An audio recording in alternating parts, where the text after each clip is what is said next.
This is Duke University.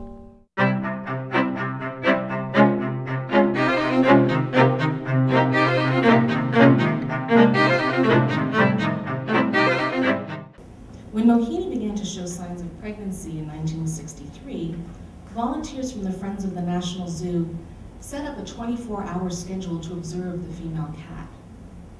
Earlier that year, she had been mated to her uncle and half-brother, orange-colored, named Samson, who also contained white genes. By December, staff believed that cubs were on the way, and volunteers prepared accordingly. Mohini was taken off exhibit, relocated from an enclosure painted tiger orange to show off her anomalous white fur, to a nest box in the back of the old lion house. From there began a 24-hour monitoring schedule that staff and volunteers called Preg Watch. The nest box had a boarded up front and a couple of peepholes, creating necessary privacy for the animal without sacrificing the ability to see the avidly awaited event of her delivery. Enhancing the view was a closed-circuit television system loaned out by a local TV station whose parent company had financed Mohini's acquisition from India. Predating what would become standard procedure for prominent zoo births, including the pandas, the television system gave Preg watchers remote visual access to the secluded tigers. Bright lights were installed in the box so that the camera could register activity, with the added benefit of keeping the tiger and her cubs, once born, warm. Curators instructed Preg watchers to look for behavioral and physical changes that could indicate the onset of labor. Restlessness was just one signal, shown by pacing, by cycles of lying down and getting up, by circling behavior. Others demanded closer inspection, like contractions of the abdominal muscles. Short contractions would signify the onset of labor. Longer ones, followed by rolling movements, would indicate that birthing was imminent. Mohini's labor would also be announced in the sounds of her moaning. The list of possible signs encouraged volunteers to stay alert while on watch, and created a level of personal attachment to the animal that was likely unprecedented for many participants. Two accounts of the ensuing events illustrate what Preg watching as a visual practice could and could not make legible about tigers. What I'm interested in here is a tension between rendering Mohini as a normative model of white motherhood and reckoning with her own cryptic form of mothering. The first account comes from the National Zoo's first female zoologist, Mary McCrane, who by the time of Mohini's delivery had already been deemed suitable in the local press to give the zoo the reassuring normalcy of a woman's touch. In a zoo newsletter, McCrane reminded members of the stakes involved that night. Color was a guess. If this whiteness in tigers is a true dominant recessive characteristic, and if it follows the Mendelian laws of inheritance, and if chance factors happened to be right, and if 4 cubs were born, we hoped 2 would be white. Phew, all we could do was cringe at the don't you know your own business looks and go back to biting our nails. The scrutiny of Mohini's nesting space helped to break the suspense. McCrane's account noted as much. 2 males, one of them white like Mohini, and a female. Wild horses couldn't have dragged Bert Barker home that night. Zoo wives get conditioned to this sort of thing. Ralph Norris, Mike Brown, and veterinarian Gray also staked to keep bloodshot eyes on that TV monitor screen.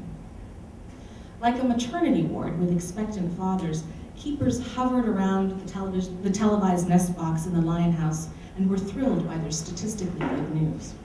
McCrane's mention of understanding wives rounded out the familial atmosphere of the night, while her conclusion strengthened the profile of Mohini's respectably white maternity.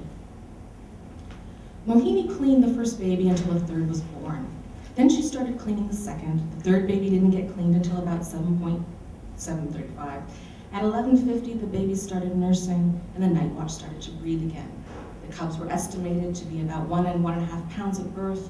At 6 weeks, they weighed in at 10 and 11 pounds and were wobbling around after their mom. A normal birth, a healthy, normal litter, and to anyone who has seen the family, an ideal mother. McCrane saw the tiger's delivery as remarkable for its unremarkability. Mohini was much like any other new mom in and around the National Zoo. She cleaned her babies, fed them, and guided them through their first attempts to walk.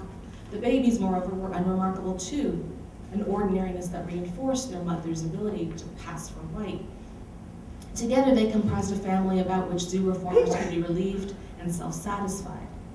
A story in the Post gives one example of the relief.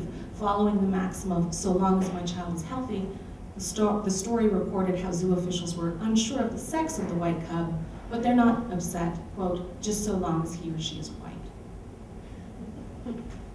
6 days after the delivery, Birth of a White Tiger aired on WNEU TV, broadcasting footage from the closed-circuit surveillance of the event to a nationwide audience, generating a second account of Mohini's maternity.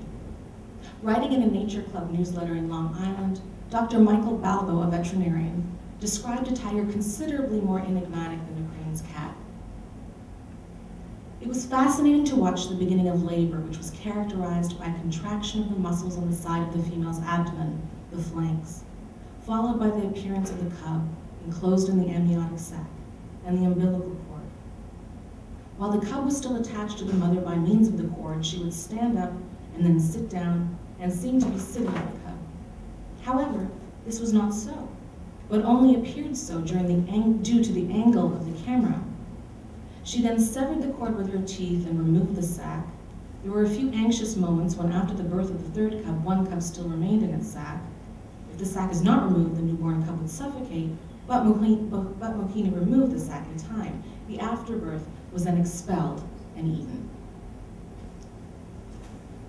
Balbo's version of events emphasized a close viewing range and its intimate sights. Mohini's birthing body was a captivating, if awkward, display that produced other smaller bodies within its televisual frame. As a jumbled assemblage of contracting muscles, fluid-filled sacs, umbilical cord, and teeth, the tiger's form exceeded the bounds of conventional network television, bordering on what Jackie Stacey has called the monstrous maternal, or its inability to neatly sever ties to its offspring. To be sure, there were other fears that Mohini might be monstrous. Peg watchers closer to the zoo admitted that one concern surrounding the delivery was the possibility that the tiger would behave like other animal mothers in captivity by destroying her first young, either purposely or from neglect. Balbo's description of events underlined the fear with a bamboozling punchline, Mohini's expulsion and consumption not of her birth, but her afterbirth. By way of conclusion then, what can we make of this? On the one hand, we can read this depiction of motherhood along a gendered binary of viewing subjects and viewed objects. A reading that lends itself to arguments about the exploitative character of hyper-mediated zoo displays and the objectification of women and animals by scientific men. Berger might concur with this reading. But Balbo's words strike me and excite me towards a different possibility. Taking the vet's fascination to heart and as a pathway to a different history, we can discern a grappling with an animality that is set to its own sense of time and space. Balbo's is a brief encounter with the obtuse meanings to be found in and around American zoos for first, second, and third-hand witnesses alike. If McCrane gave the National Zoo a white woman's touch, it would seem that this viewer in Long Island came closer to the touch of a white tiger. Produced by Duke University, online at duke.edu.